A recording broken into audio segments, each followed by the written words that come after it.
Hey, Leighton Croft here. It's a beautiful day at the Brewer Gold Project. I'm standing here on top of the former mine that was reclaimed. Behind me you can see our sonic drill rig drilling. I wanted to make this video and talk a little bit about the option agreement and the deal structure. If you look on our corporate presentation on our website on slides 28 and 29, you'll see some information.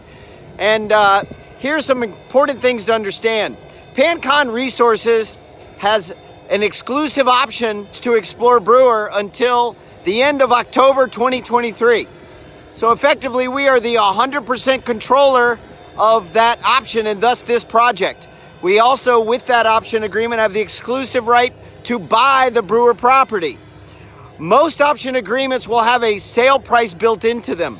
This one is unique. There is no sale price yet. There will be after negotiations with the government and with our partner Environmental Risk Transfer.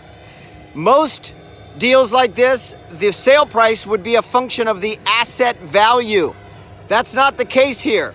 So however successful we are with our exploration and however much gold and copper and whatever else we discover of value here at Brewer, that will not have a bearing on the price of us buying this from the government if we choose to within the option period.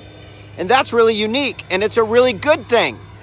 The price is going to be a negotiated number of the cost of owning the historic environmental liability. And that is a specific thing that is not so common, but it is exactly what happens with projects like this, where the government has been controlling and maintaining this site. The government has decided everything's under control.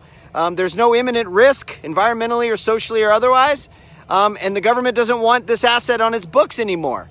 So that's what happened. That's why the government appointed a receiver. The receiver organized a competitive selection process. Pancon won that competitive selection process. And we are now in the excellent and exclusive position to explore and possibly buy this property. That negotiation process will start soon in the month of May. We're going to sit down and talk about what that price should be. Now, we think that the price will be somehow a function of historic reports and research that the government commissioned through a record of decision or a ROD, where they proposed a state-of-the-art wastewater treatment plant. It's too early to say what the number is going to be. In our winning proposal, we said that in addition to the actual sale, that we would also provide half of all past costs that the government spent after a new mine is commissioned, assuming a new mine is commissioned, over a 10-year period. And so there's a separate amount of money that would be a part of that, but that would be as a function of future mining revenues. So right now, Pancon is in control. The sale price will not be a function of asset value, which is a good thing. And we've got a fantastic world-class partner in Environmental Risk Transfer. And the way the program is going now is the money will go into an environmental bond and escrow. Environmental Risk Transfer will own the historic environmental liability and they will take title to the land. We will have an exclusive mining lease with Environmental Risk Transfer, and Environmental Risk Transfer will draw down on that bond the sale price money, which would have go into that bond over time in perpetuity to make sure that all of the historic environmental issues are managed and that there is no further issue with that.